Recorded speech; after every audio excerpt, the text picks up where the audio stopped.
نحمده ونستعينه ونستغفره ونعوذ بالله من شرور أنفسنا ومن سيئات أعمالنا. Kaum muslimin yang dirahmati Allah, sungguhnya Allah Azza wa Jalla telah menetapkan bahwa dunia ini adalah darun imtihanin, negeri ujian, wa'tibarin. Sedangkan akhirat Allah telah jadikan sebagai daru qararin, negeri balasan dan yang kekal. Allah tidak menjadikan dunia ini sebagai daru karamah, negeri kemuliaan. Seandainya demikian, niscaya orang yang paling bahagia di dunia ini adalah para nabi dan orang-orang soleh. Namun Allah Subhanahu wa taala menjadikannya sebagai daru fitan. Maka orang yang benar-benar bahagia adalah orang yang berbahagia di akhirat, dan orang yang benar-benar celaka adalah orang yang celaka di akhirat.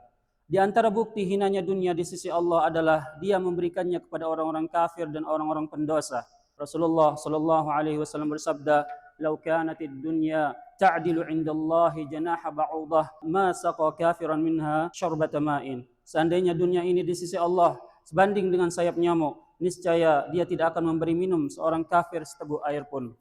Karena dunia ini begitu hina di sisi Allah, orang-orang soleh tidak tergiur dengannya. Mereka merasa cukup dengan apa adanya. Mereka hanya mengambil secukupnya tanpa berlebihan. Diriwayatkan dari Abdullah bin Mas'ud radhiyallahu anhu, ia berkata, "Ittaja'an Nabi sallallahu alaihi wasallam ala hasirin fa asthara fi jildihi fa qultu bi abi wa ummi ya Rasulullah, law kunta adintana fa farashna laka alaihi shay'an yaqika minhu." Faqala Rasulullah sallallahu alaihi wasallam, "Ma ana wad dunya, innama ana wad dunya karakibin istadalla tahta syajarah thumma raha wa tarakaha." Nabi sallallahu alaihi wasallam berbaring pada suatu hari di atas tikar.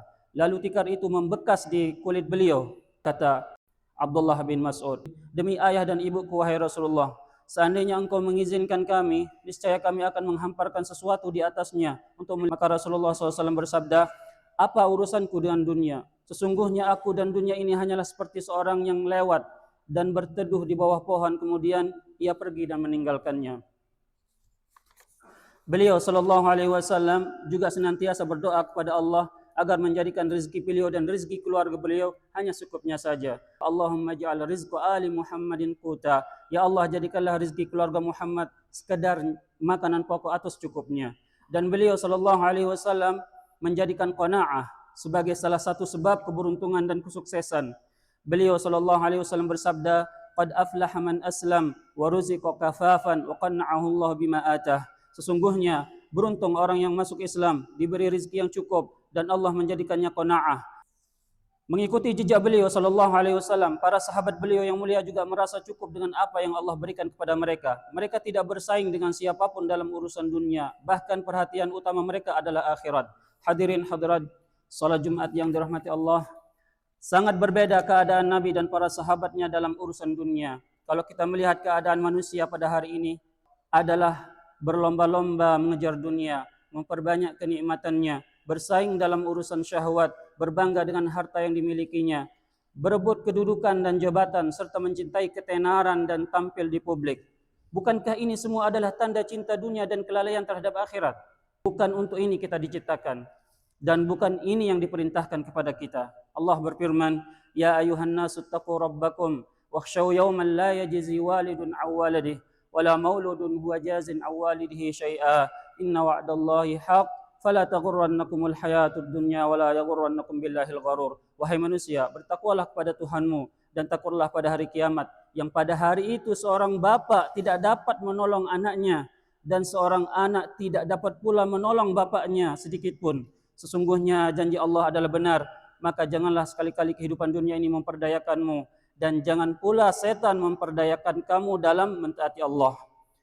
Bahkan Anda hampir tidak melihat orang yang merasa cukup dengan apa yang Allah berikan kepadanya berupa harta, istri, anak, kedudukan atau jabatan.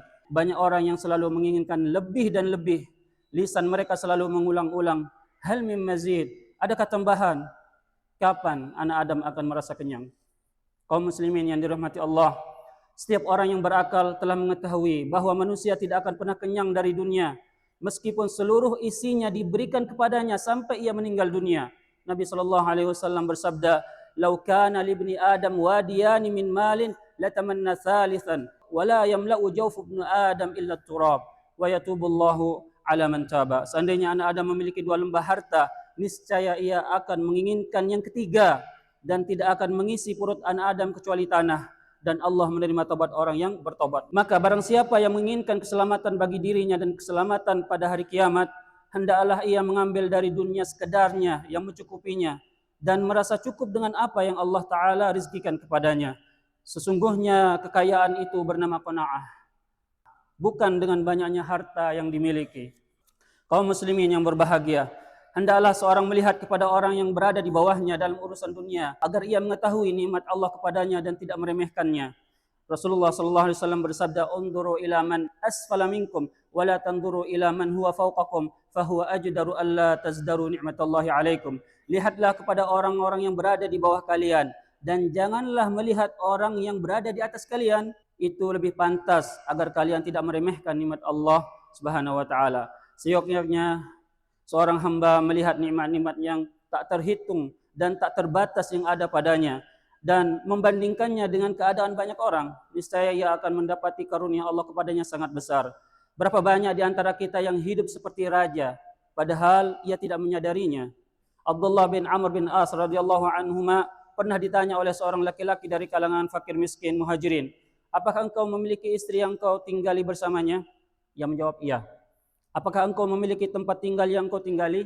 Ia menjawab, "Iya." Abdullah bin Amr berkata, "Maka engkau termasuk orang yang kaya?" Laki-laki itu menjawab, "Bahkan aku memiliki seorang pembantu." Kata Abdullah, "Engkau seperti raja." Hadirin yang dirahmati Allah Subhanahu wa taala, pada akhirnya barang siapa yang menjadikan dunia ini sebagai tujuannya, ia akan menyusahkan dirinya dan membuat Rabbnya murka. Dan barang siapa yang menjadikan akhirat sebagai tujuannya, ia akan menenangkan dirinya dan membuat Allah ridha. Aqulu qawli hadza wa astaghfirullah li wa lakum fastaghfiruhu innahu huwal ghafurur rahim.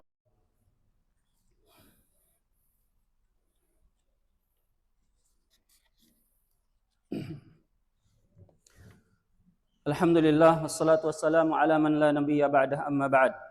Nabi sallallahu alaihi wasallam bersabda, "Man kanatil akhiratu hammahu ja'ala Allahu ghinahu fi qalbihi wa jama'a lahu shamlahu wa atathu ad-dunya wa hiya raghimah wa man kanatid dunya hammahu ja'ala Allahu faqrahu baina 'ainayhi wa farraqa 'alaihi shamlahu wa lam ya'tihi minad dunya illa ma qaddara lah." Barang siapa yang menjadikan akhirat sebagai tujuannya, niscaya Allah menjadikan kekayaan di dalam hatinya, mengumpulkan urusannya, dan dunia akan datang kepadanya dalam keadaan tunduk. Dan sebaliknya, barang siapa yang menjadikan dunia sebagai tujuannya, niscaya Allah akan menjadikan kefakirannya di kedua matanya, mencerai-beraikan urusannya, dan tidak akan datang kepadanya dari dunia kecuali apa yang telah ditetapkan baginya. Kaum muslimin yang dirahmati Allah, lantas apakah salah menjadi orang kaya?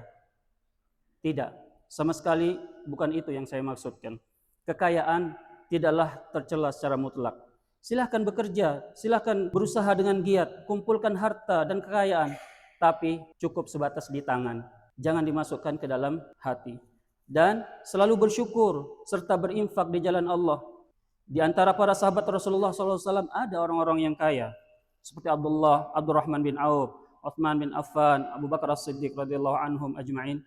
Namun mereka menginfakkan hartanya, mereka menginfakkan harta mereka untuk menolong Islam. Maka Allah memberi rizki mereka dan mengangkat nama mereka di dunia dan di akhirat. Nabi SAW bersabda, "Ni'mal malus salih lirrajulis salih."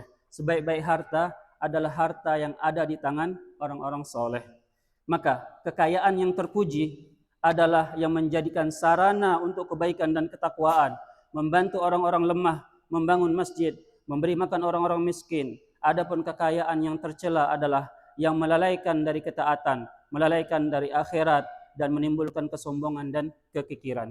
Ya Allah, jadikanlah kami merasa cukup dengan sedikit dari dunia ini, dan mudahkanlah bagi kami setiap urusan yang sulit. Allahumma a'izzal Islam wal muslimin wa adilla syirka wal musyrikin.